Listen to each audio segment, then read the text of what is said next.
それがこのイベントの面白さでもある。なるほど、変な人だ。サ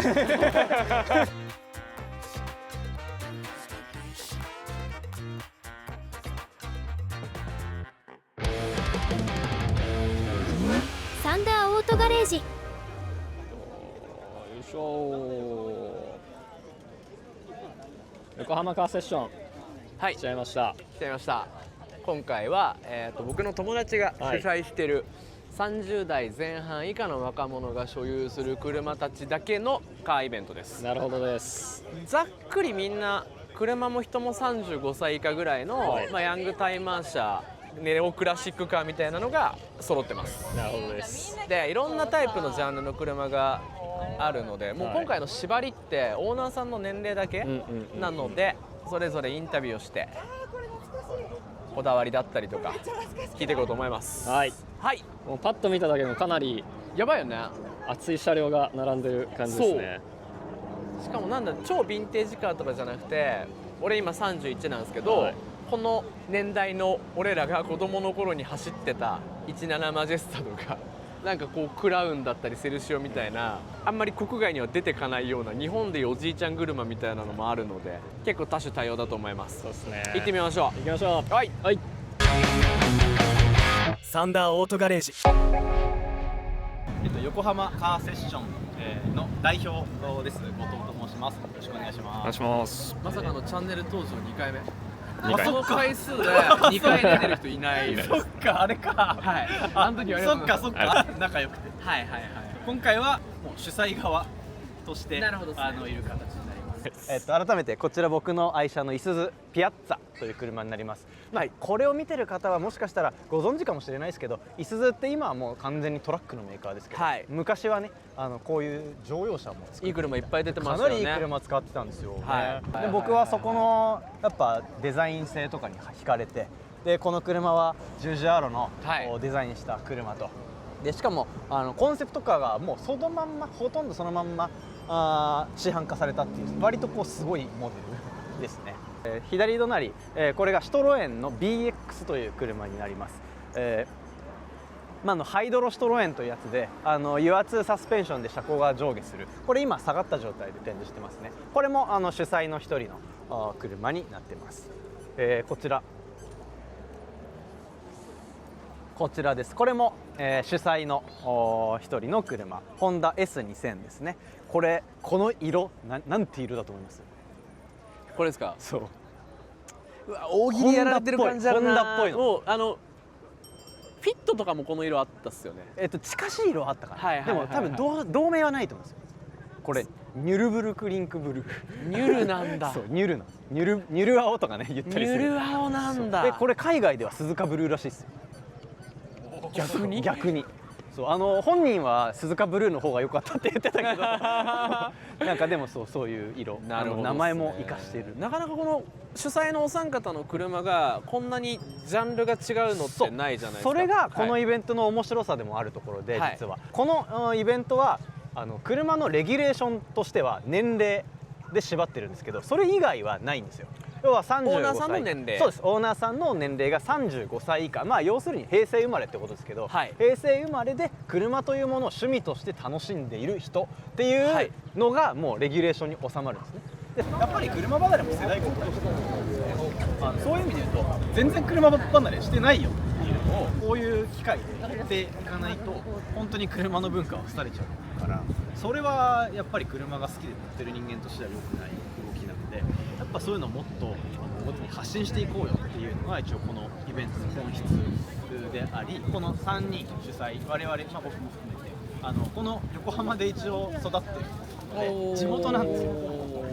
だから地元でそういうことをやりたいよってなった時にバーカーでっていうのを僕が一番最初に河野、この S2 の河野にちょろっと言ったのがきっかけでこのイベントが始まった。サンダーオートガレージ。お名前と年齢と車のご紹介をお願いします。名前はスバラ P という名前で。スバラ P さんですか？はい、 P はプロデューサーの P ですか？って言われるんですけれども、はい全く関係なくて、ただなるほど単純に、学生時代の先生の口癖から来てる名前にスバラなって P おります。ですか？はい。なるほど。ごめんなさい。いくつですか？97年生まれで今年で28の代になります。そうなんですか。ちょっと後でなんか証明できるものいいですか？セラティのバッジがめちゃくちゃいいですね。これはチェコに住んでる友達から納車祝いでもらいまして、あとはもういっぱい気になることがあるんですけど、はいお車がはい、これマセラティのですねギブリ2という、モデルになります。1998年製ですね。ほぼ同い年ぐらい。そうですね、はい。まあそれを狙ってというわけではないんですが、はい。まあたまたま巡り合った個体がその年代だったっていう感じですね。もう勝手にこの辺りのマセラにアレルギーというか恐怖心があるんですけど、はい、大丈夫なんですか？多分その恐怖心は半分当たっていて、お確かに、はい、いろいろ苦労するところはあります。そうですよね。で壊れる壊れないっていうのは、はい、もちろんあるんですけれども、はい、一番問題なのは部品が手に入らないことですね。なるほど。なんかとの共通パーツみたいなのはないんですか？車種でいうと。一部にはあるんですけれども、はい、例えばそのブレーキローター一つ取っても専用品しかなくて、はい、でそれがもう、世界中で欠品してるとかそんな状態ですね。そもそもの生産台数自体がそんなに多くない。そうですね。ギブリ2としては、はい、2400台ぐらい、生産されたっていう。世界で2000台って、はい、ねえって感じですね。そうです。なるほどなるほど。結構マーケットというかこれ現存してる車多いんですか？多い方だと思いますね。ちなみにこう一番しんどかったトラブルだとか一番見積もりにびっくりした修理とかありますか？基本的に今、不具合に関しては、はい、自分でできる範囲の不具合しか起きてないので、なるほど。基本的に DIY で修理している形になってます。手に入っちゃえばご自身で。ね、はい。去年の7月ぐらいに買ってですね、はい、まあ半年以上乗ってるんですけど、はい、例えば発電系のオルタネーターっていうはい、ダイナモの部品があるんですけど、それを交換したりとかしたんですけど、はい、それはでもディビルト品が手に入ったんで。本当に国産車にちょっと毛が生えたぐらいの価格で買えました。であとクラッチがちょっと切れなくなるっていうトラブルが。結構それってご自身でやるの振動レベルですよね。そうですね、はい、まあこれ買う前にマツダのロードスターっていう、はい、車に乗ってて、でそれは自分で駐車場でミッションを下ろしたりとかして整備を自分でやってたので。なるほど。例えばじゃあもう普通に下ろして直して。そうですね、DIY のレベルがハイパー高いとか。なるほどですね。これはまだそのミッション下ろさずに直せる範囲だったんで、なるほど。なんとかいけたけど、はい、まあ同じことをやろうとするとさすがにショップ行きかなとは思ってますね。そうですよね。専用工具もそうですね。結構普通に重いし。はい。ちなみに乗ってどうですか？そうですね。やっぱ高級車だなって思います。なるほど。あんまりイメージ湧かないんですけど、はい、どんな走りするんですか？意外と卒がなくて、はい、ただこれってその 2800cc の V6 でツインターボ車になるんですけれども、はい、それが結構こうターボの効きが昔ながらのターボ車なんで、後からガツッといきなりドーンとくるタイプなんで、それは今まで乗ったことのない、はい、車の感触だなっていうふうにじゃじゃ馬感は、はい、考えてますね。なるほどですね。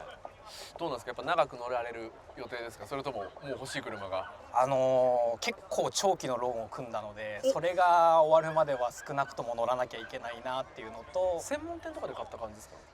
そうですね、はい。なんかもう個人売とかかと思ってました。てかマーケットにあるんですね。あります。これは本当に奇跡的と言っていいのか分かりませんけど、本当に今グーネットゼロじゃないですか？あります？この車自体は、はい、ギブリ2っていう車自体は何台か出てるんですけど、そうなんだ。これ並行輸入車で、はい、EU 仕様というか。なるほど。なんですよ。でなおかつすごい少ない6速マニュアルなんで、はい、すごく台数が少ない車なんですね。はい、でこれが多分お店でグーネットとかで買えるような環境っていうのは多分めったにないと思います。そうですよね。使わなければエンジン見てもいいですか？あ、いいっすよ。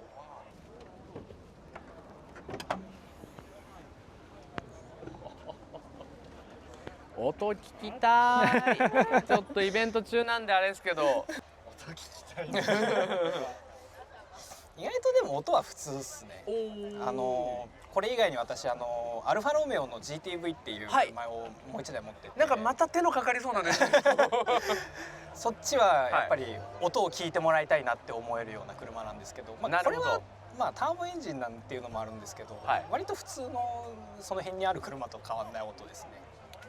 GTV との住み分けというかどういう使い方の分け方なんですか？そうですね、もともと最初両方とも趣味車っていう扱いでいて、でアルファの GTV はもう3年ぐらい乗ってるんですけど、一通りこう海を出し切って、いろんなこう不具合を潰し込んだので、もうしばらく安心して乗れるかなみたいな、もう手がかからなくなったなって思ったんで、じゃあもう一台手かかる車買ってもいいかな。なるほど、変な人だ